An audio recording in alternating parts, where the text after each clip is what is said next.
This is the Easy Living Yards podcast. I'm your host that still needs to cut the grass, Ben Hale. Let's jump in and learn how to have a healthy, beautiful yard with less work so you can enjoy more time doing what you love.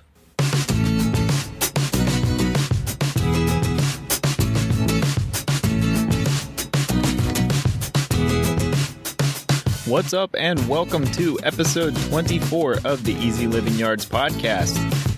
Today we are talking about front yard landscaping ideas. So I get so many questions from so many different people, and it seems most of the time we want to know what to do with our front yard, right? Most of us have kind of a big lawn in the front, maybe a garden right up close to the house, and that's about it. And it just doesn't seem quite right. It doesn't seem like enough, or it doesn't seem to pop, or it just doesn't have the feel that you want to feel with your yard. So that's what we're going to be talking about today is we're not going to be too deep into, some of the technical stuff that we've been talking about in previous episodes, but more so just, kind of bouncing some ideas around. I want to get you guys thinking about things you could do with your yard. There's always something different you could do. And of course, our focus is to save time on our yard. So we want to do these ideas in a way that is very low maintenance, doesn't take a whole lot of work. So that's just something, you got to keep in mind as we're talking about these ideas. So before we jump in feet first into our topic today, I just wanted to say too, happy July. We're well into summer now, and I hope you're really enjoying your summer. If you have kids, I hope your kids are enjoying the summer. These are the moments. My wife was talking to me the other day and saying, it's kind of crazy with kids that you only have 18 summers with them and then they're basically gone. And that's just kind of crazy to think about when you put it in that perspective. And, that's why what we talk about here is so important is we don't want to spend that time having to be outside cutting the grass, pulling weeds, and all that sort of, routine maintenance work in our yard when we could be spending it, some, very valuable time with our family. And that's just so important. And, I got the chance just this past weekend.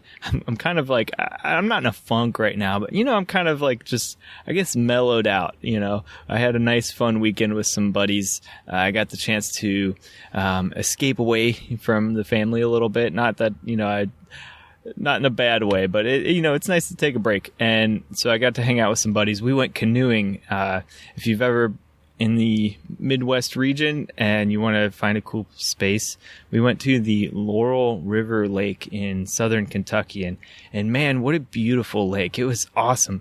The water clarity was amazing. And so if you're an outdoorsy person and you like to, paddle around on a lake or whatever, or just go camping, such a beautiful place. Did some lake swimming, and we didn't feel like we were swimming through toxic algae, which so many lakes seem like they have these days and stuff. And, such beautiful water clarity. We could drop our paddles all the way down the water and see the end of the paddle. So we just canoed around for the weekend, had a great time, and beautiful weather, beautiful place, and good time with friends. So that's what summer's about, guys. So, as we're talking about all this landscaping stuff, again, let's just keep the focus that this is so we can free up time in our life to do more important things. So we all want to have just this beautiful, welcoming space, but it's not worth anything if we can't live in it or step away from it for a while. And so, let's do that with our yards. Let's have a beautiful yard, but let's have it in a way where we don't have to be working on it all the time. So let's jump in and talk about some front yard landscaping ideas for today. Okay, so when I think about most people's front yards and the conversations I have with people when they're talking about their landscape, a lot of times the focus is on their front yard. I don't know what to do with my front yard, or it just doesn't, it needs some updating, or it needs to be spruced up, or I want to amp my curb appeal. And so if I can summarize what I feel like most people's goals are with their front yards, they want to enhance their curb appeal. So, people driving down the street look at your yard and they're like, oh, that's a nice, I love your yard, or that, it really makes your house look great, or whatever. They want a welcoming space. So, neighbors, friends, you drive up on the way home from work, and you feel welcomed back to your home, or your guests feel welcome into your home. And so that's really important to a lot of people. And you also want something that's easy, right? So that's why we're here, is we want an easy landscape. We don't want to have to be out there during the hot July sun and trying to, put some mulch down or spray some weeds or pull some weeds or whatever. We want to just enjoy it. And that's really important too. So how do we get some of these goals? How do we meet some of these goals? What do we actually do with our yard? So today I'm going to be kind of talking about just, I guess kind of like Pinterest style ideas, some things we can do to our front yard, certain spaces to look at, some ideas to toss around, and how to enhance your curb appeal, make your space feel a bit more welcoming. What are the primary factors in that? And how do we make it easy? I'm going to kind of shelf some of the easy stuff. I'm going to give you a lot of resources to check out because we've talked a lot about that in other episodes. And so what I'm going to do for the easy stuff is reference some of those episodes, touch on it real quick, and that way we can spend more time just talking about some ideas, hashing out some cool stuff. Okay, so let's just kind of, we'll work our way toward your house from your street. So starting at the edge of your property, what are the aspects of your property that we could really change? I'm going to assume that, and this might not be the case, but let's just assume for the sake of this discussion, that your front yard is mostly a grass lawn, okay? Depending upon where you live, that might be really different. Maybe you have, just scrub, sandy, bare stuff. Maybe it's mostly weeds. Maybe it's mostly turf grass. Maybe it's mostly wooded, right? That I would say is probably the rarity here. But most people have a lawn. And so let's just start with that. And if you don't have that in your front yard, consider how these suggestions might apply to you as well. Because these principles or these suggestions, these ideas can be kind of tweaked, to fit your needs as well. So let's just say I'm a nosy neighbor tooling down the street in my car on the way back home from my job, on the way past your house to my house, right? So I'm tooling down the road, doodly-doodly-doo, and trying to see, oh, look, so-and-so, Billy Bob did a great job with his front landscape. And, okay, I can't help myself. All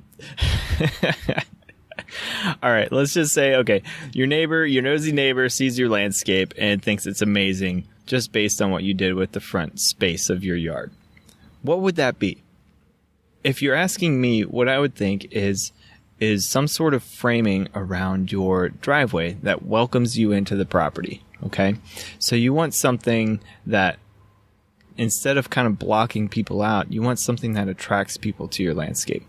And so sometimes you can go overboard with this, because if you go overboard and plant too much stuff or too heavy or too dense, it actually kind of serves as like a wall or a visual barrier, and that is not welcoming. So what you want is something that people can see over or see past, or kind of builds a picture frame of a space that welcomes people in. So think of, I guess, a great example, and I saw this on the way home from my canoe trip in Kentucky. This is really popular in southern Kentucky, to have, your big vista along your driveway, and it's tree lined, right? So you have a line of trees framing the driveway, kind of tunneling you in through the space, and it kind of creates a sense of mystery as you go through the tunnel, because there is a bit of a visual barrier with these big trees on either side of the driveway, but it opens up to you right in the middle with the entrance of the driveway, and that pulls you in. That kind of welcomes you into the mystery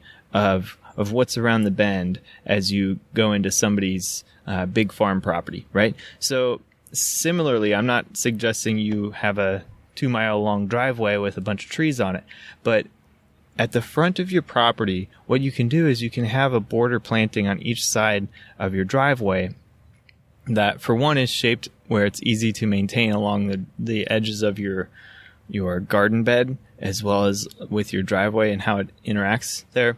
I'm not going to get into that too much today, of course, but just having something on either side of your driveway can be one way to kind of welcome people into the space. So it could be along the whole driveway length, or it could just be at the front corners of your driveway. You kind of have a little bed on either side of your driveway that is big enough to feel substantial, not too big to feel imposing, and not too small to feel like it's just kind of a, two little plants on either side that doesn't really do much.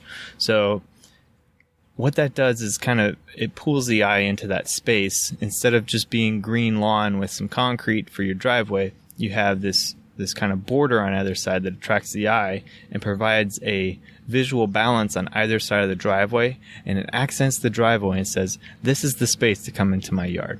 Okay? Now, along with that, a lot of people end up having a mailbox right there. And so a lot of people do like to have a mailbox planting where it's just, a couple annual or perennial flowers right at the base of the mailbox. And what you can do is incorporate that mailbox planting into this garden border. And so it serves multiple functions of kind of not leaving your mailbox hanging in the middle of the yard, which people really don't like. But at the same time, a lot of us don't understand what to do with our mailbox. Do you just have like a little circle of flowers around it and that's it?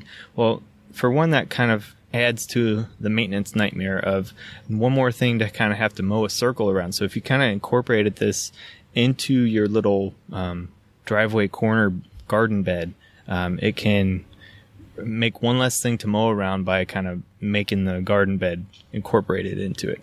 And it also can kind of bring in your mailbox into part of this welcoming space where it doesn't stand out so much and it just kind of blends in. So, of course, with these plantings, you want to make sure you choose the right plants that don't get massively big, and they're not going to take over something like your driveway where they're going to flop onto your driveway, or branches are going to be arching over where you want to drive, or same with your mailbox. You don't want something that's going to grow up to cover your mailbox. So plant selection is very important in these limited spaces to have the right types of structured plantings as well as the right use for them as well, the right size, and that sort of thing.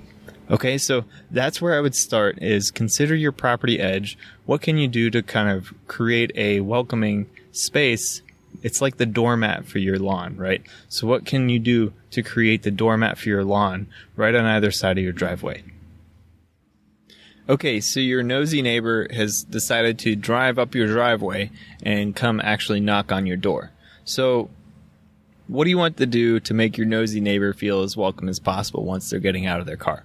Well, the next thing I think of here, and this isn't gospel by any means, but the next thing I think of is your entrance, your entryway, right? So this includes your front door, your front porch if you have one, or your stoop, and your walkway coming from your driveway if you have a walkway, or at least, kind of some sort of quarter circle concrete pad or something.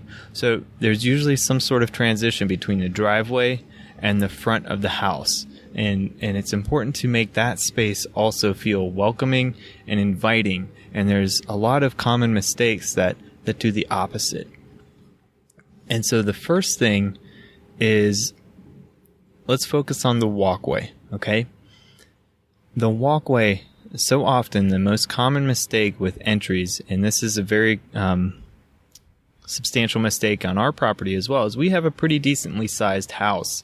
It's a 2-story house with an attached garage, but there's this tiny little thin walkway going up to the front porch. So basically what you're saying is, I have this big, awesome space inside of my house, but in order to get to it, please walk single file down the pathway and don't step off the pathway, even though it feels more direct to go the other way.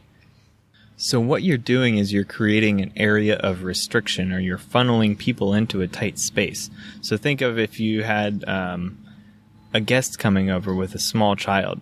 Instead of holding the child's hand walking next to them with our house, it's thin enough where we have to let the children go in front or behind us in order to all fit down this little pathway. And this is, it's maybe a 2-foot to 3-foot wide path. Well, at minimum, you would like to have your path 3 foot wide. So if you could do wider, what that does is that really opens up the space, your entry. It kind of creates a flow, a visual pattern, and a physical pattern of space to go into your house. So if you're able to widen your front pathway, it can go great lengths to actually improve the welcoming feel to your house. So with widening your walkway, what you can also do is provide borders along either side of the path. And so this would be planting borders that, again, these are low maintenance planting beds that replace lawn that is hopefully higher maintenance. So we're talking about stuff we only have to touch maybe once, maybe twice a year, and that's it. And again, I'll get to how we do that with later content here. But for now, the border entry path, what we wanted to do is to guide you visually along the path toward your front door. And so by providing a frame of sorts, it really funnels people through that space and toward your front door. So you feel naturally like you want to continue along the path to go to your front door. Okay. So what you want here is something that's not too tall, that doesn't feel like it's going to encroach on you, or doesn't feel like it's going to squeeze you in the pathway. But instead, it's tall enough to provide tall enough to really visually pop. So it's not just, some tiny little 6-inch flowers and that's it. But you want something that has a little bit of structure to it and kind of just pulls you through the space. Because think about it, you're a 5 to 6 foot individual most likely. And so you want something that kind of comes up a little bit to where it just feels like you're part of the space.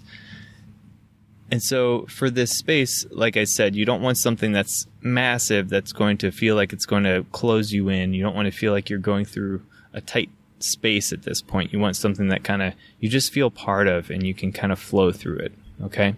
And at the same time, if you have something too big there too, it also might block visual, view of your front yard, your front door at the same time.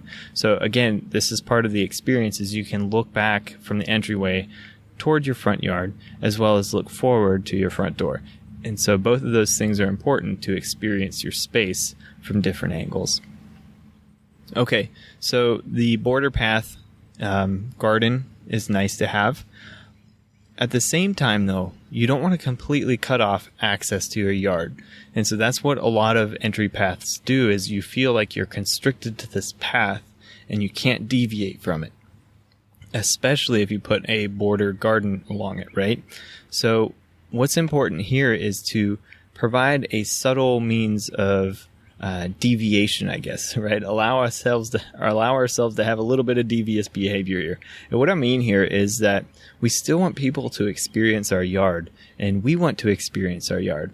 And we don't want to have to cut through our garden beds for that. We don't have to feel like we're cheating or anything. So what we do is we provide a way to do so that's convenient, that's easy, and that's also attractive. And so a great thing to do here is, like a great example is, if you have your front pathway that leads to your front porch, but you also have a small, say, paver stone pathway leading from your entry walk toward your front yard. So through the little garden space that you have. So it allows you to have the chance to step away from the front entrance path and go into your yard. And this is really important for some stuff I'm going to talk about in just a little bit. Now, before we get to that, I just want to recap again. For our entrance path, we want to have a nice wide access point, so a nice wide walkway. We want to border it with some plantings. We also want to somehow allow access to our yard from the pathway. And we want to just, in general, the theme here is to have ample space, or plenty of space, for access. So this is access to and from your driveway to your front porch, as well as to your yard. And that's really important. So before we talk about the rest of your yard, let's talk about the front of your house. So this is the space that's most often already planted with some sort of garden bed. And if it's a leftover from when the house is built, a lot of times, the construction company or the contractors just kind of slap together a little rectangular bed right at the front of the house, and that's it. And, a couple generic plants thrown in there, and that's it.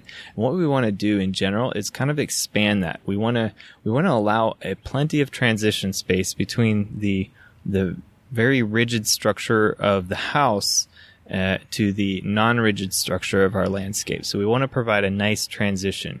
And that little, what some landscapers call those that, dislike the general contractor planting is they call them mustache plantings, because you have your house with a mustache of yew bushes or boxwoods. And if you like that, that's totally fine. But it kind of makes me chuckle when I hear them call a mustache planting, because it puts a funny visual in my head.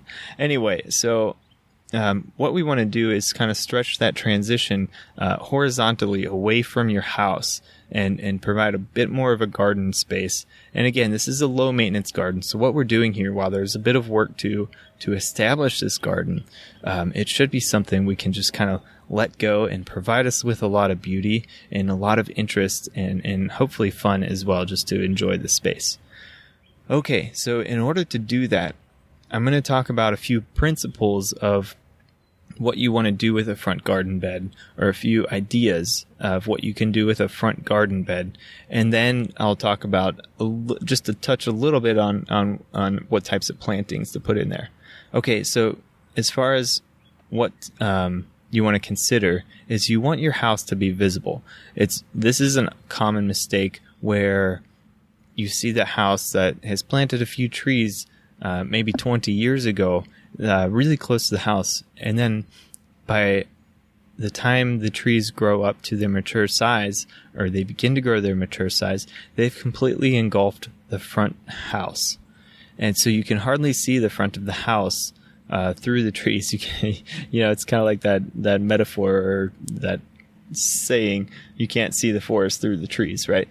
So you can't actually see the house through the trees, because these trees were planted so close to the house, or maybe in such a small space, there wasn't ample space for this type of plant, that they totally dominate the space.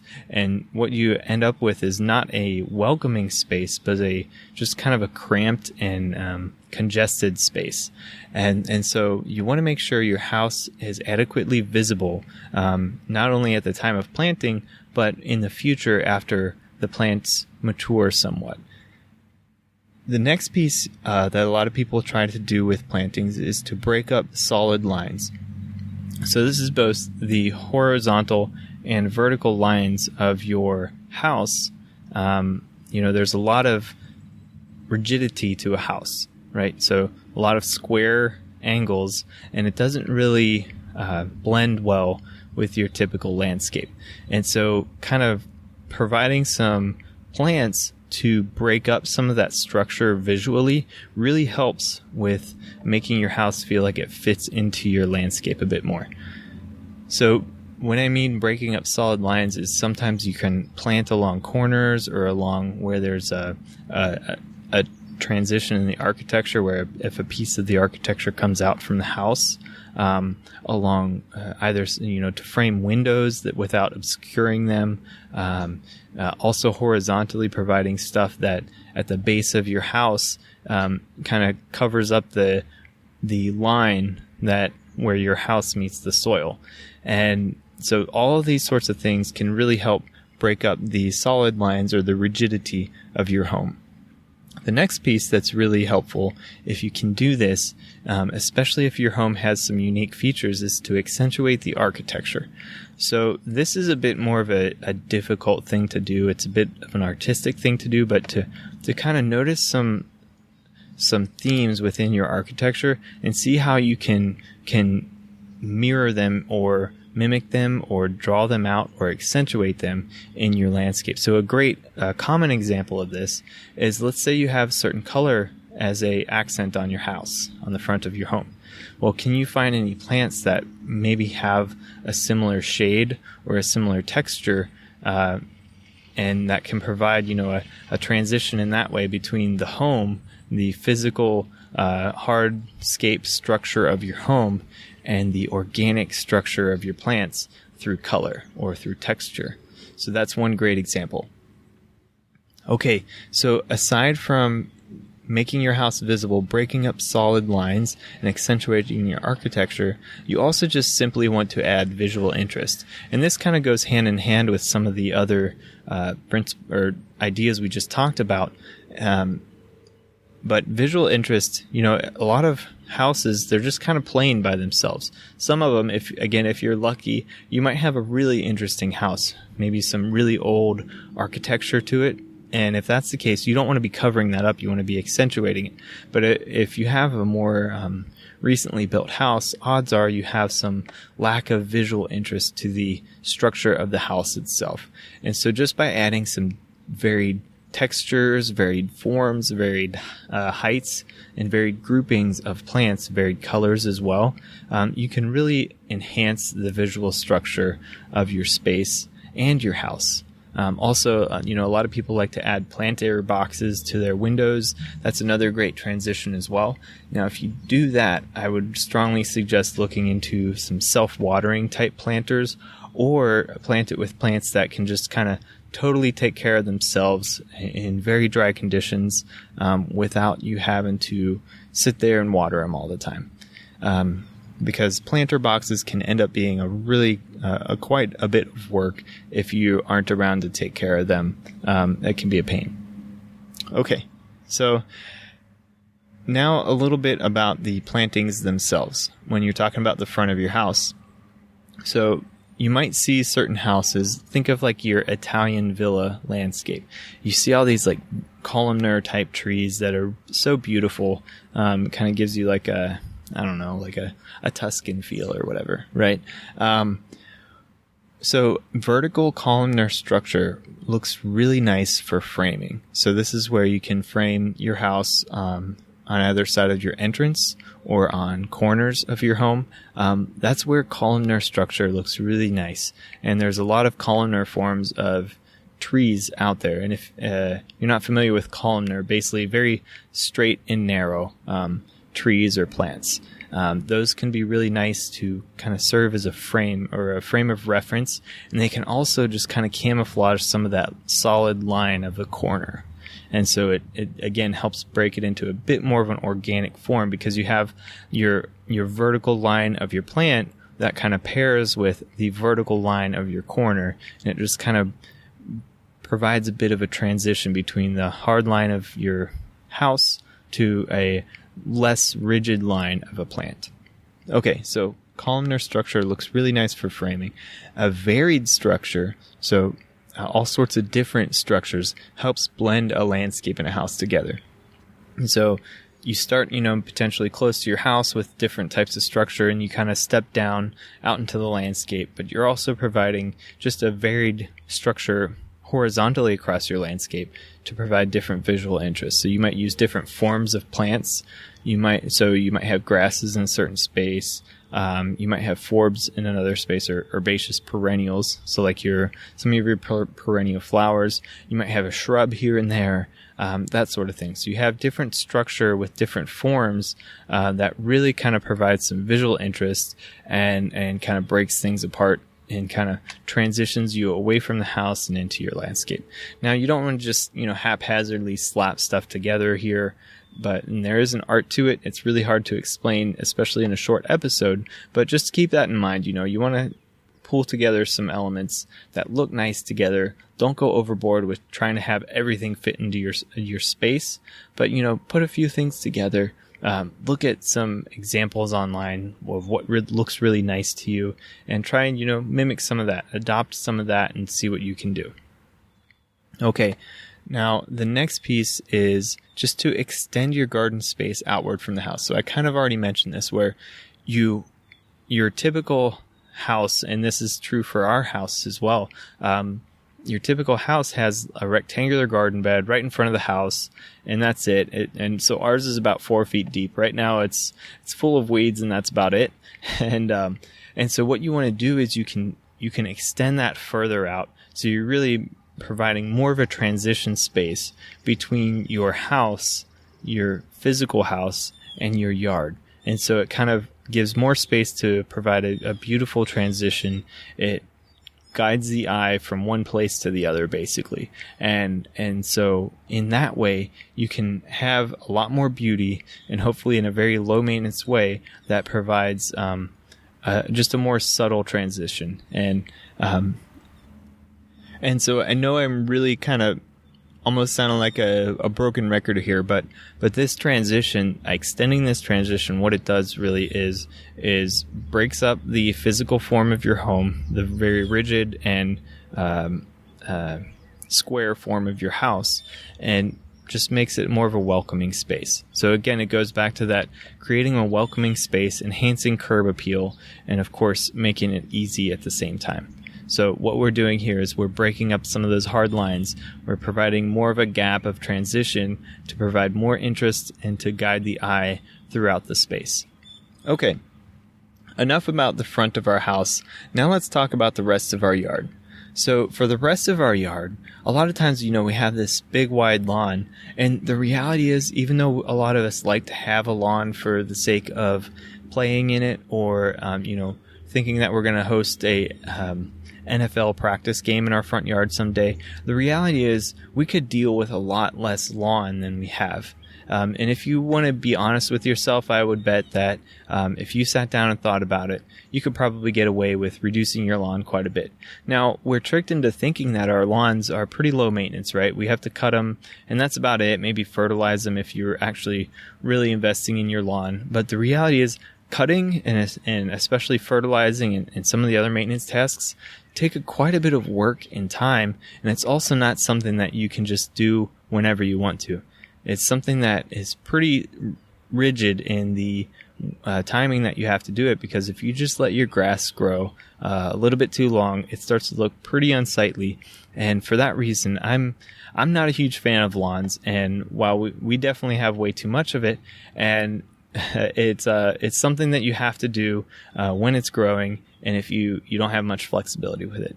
So let's create some outdoor spaces that we enjoy, and let's not go overboard with our lawn, and instead we can provide a lot more visual interest with other garden beds and that sort of thing. So as far as an interactive space, it is nice to have some sort of play space outside. And even if you're not a kid, okay? Everybody is a kid inside. All right. So with our play space, especially with kids, having a small lawn space, at least to play around, run around, do crazy things is very important. And this can be a dual purpose space. It can also serve as a space for your mobile fire pit. It can serve as an outdoor room, which I'll mention a little bit more in just a second. But what we want to do with this play space is ensure it has enough space. You can also frame it with garden beds as well to really make it a distinct outdoor space. So it kind of creates a room outside of your home. Now, we want to ensure this space is accessible. So like I mentioned earlier with our entry pathway, is make sure there's a visual and physical space to travel from your front door and any other part of your any other travel corridor throughout your house to this outdoor space, and make it easy. So make it wide enough, accessible enough, visually pleasing, and that'll make sure this space is used more. You could potentially consider whether you want this place to be in the shade or in the sun, depending upon what type of activities you're considering, and also what sort of leisure you might want to have here as well. So if you have your kids out there playing, would you like to have a small space in the shade where you can just set up a lawn chair and enjoy reading a book while your kids are playing, hopefully well contained and not too crazy. Okay, so on to the outdoor room idea. So when you're considering an outdoor room, usually the first thing I think of is that it's a somewhat either physically or mentally separated space from other parts of your yard. And so this doesn't have to be fully secluded. You don't have to have a big privacy fence or a ton of arborvitaes growing up or anything like that to fully screen the space. But you at least want to separate the space and designate so it looks obvious that this is a designated space for whatever your purposes are. So it could be for leisure, it could be for entertainment, it could be for both, it could be for play. And so let's just say for entertainment and guest purposes as well as for leisure. So what you could consider here is some durable patio furniture that could be out there, either just for when you're entertaining or permanently if you'd prefer. But how do you integrate that make a space that looks natural, and inviting and interesting and fun, right? And so again, you could have permanent patio furniture, you could have movable stuff, you could even install a front patio space if you wanted. So most of the time you think of a backyard, right? But what if you had that sort of welcoming space right in your front yard, and of course framed by some beautiful plantings, a beautiful garden that doesn't take a lot of work but really provides a lot of interest, so you can really entertain your guests out there and have a basically an extension of your home out into your landscape. So that's basically it, guys, for the ideas I had today. I could talk for hours, I'm sure, on all sorts of different things we could do, but I wanted to keep our attention focused on just a few primary things. So just to recap, some of those primary spaces we're talking about is framing or providing a welcoming space at the very front of your property, so around your driveway / mailbox area. Also, welcoming people along the front entryway. So how do we make the front entryway the most welcoming space possible? How to make your house transition well from your house, the physical structure, to the organic structure of your landscape. So how do we extend those traditional foundation plantings into something that's a beautiful transition, provides a lot of appeal, and welcomes people into the space. And last, of course, is how do we create an interactive space with the rest of our front yard? How do we create potentially an outdoor room or a play area or something that's just, it looks like it wants to be, it brings you into the space. You want to be there. You want to spend time there. You want to go there and feel welcome. So now I want to talk to a little bit about just how to do some of this stuff. So for design ideas and principles, in episode 5, I recorded an episode on garden basics for your yard. And there I broke down in just one episode, I broke down the primary principles of how to have a good design. And so how to make sure you have flow, you have order to your design, you have good form, all those important things that a professional designer thinks about when they're considering a design for a space. So it's good to understand what some of that stuff is. Even if you plan on hiring some of this work out, it just helps you understand what their process is, or if you're doing it yourself, kind of gives you a little bit of guidance on what you can do for the greatest impact. So that's where you should check out for design. And of course, all these will be linked in the show notes. And as far as easy maintenance, I want to make sure when you're making these garden beds, these aren't something that you have to sit there and pull weeds in. You have to nurse a bunch of plants or keep them watered or whatever. This is something, hopefully we plant it, we do some work to establish it, and then after that, we enjoy it, okay? And we enjoy our lives. We can go canoeing, right? Okay, so to ensure we can do that with our landscape, to have an easy landscape, when we're putting in these new garden beds, creating this new welcoming space, I want you to check out these episodes. Now, this is going to sound a little overwhelming because I'm talking about 4 episodes here. They're all very important, but guys, just take them one bite at a time, okay? And remember, any positive movement you take in your landscape is a positive step forward, okay? So don't feel overwhelmed by this. This isn't something we have to feel overwhelmed by. This is something where we are transitioning our life to have more time in our life. And so this can be a slow transition. This isn't something to be overwhelming to add stress to our life. Instead, this is something we're going to work toward and slowly build. So with that, check out episode 2 and 3, which talk about low maintenance landscaping. And those kind of they go over the very fundamentals of low maintenance landscaping and how to have a low maintenance yard. Okay, so those are very important. You can also check out episode 6, which talks about what to do before starting a project. So this is really important. When you're considering actually taking action in your yard, there are some very important things you should do to avoid major mistakes with your project. So it's really good to check out that episode. And once you've checked all the boxes to understand what to do before starting a project, you can check out episode 10, where I talk about how to start a new garden bed. So this will go through everything you need to do, from getting rid of what's already there in that space, prepping it for a new planting, and then actually planting it and doing the work. So guys, that goes through the basics of easy maintenance for your new garden beds, so you can have a low maintenance landscape and enjoy your life. Again, that's what we're all about here, guys. So I want you to check out today's links for any of that stuff if you're not sure what to do. Also, if you have any questions, you just want to ask a question, you can go over to easylivingyards.com/pod, and right there's a button to ask a question or leave a comment. So if you have any questions or comments, head on over and check out that link.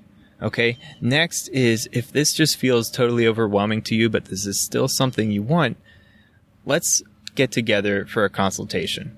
So you can go over to easylivingyards.com/consulting, and there you'll find the options to connect with me, and we can talk about your specific needs, and I can help you step by step along the way, so this isn't so difficult. And with that, guys, I just want to say thank you so much for tuning in, and make sure you live with passion and make tomorrow better than today.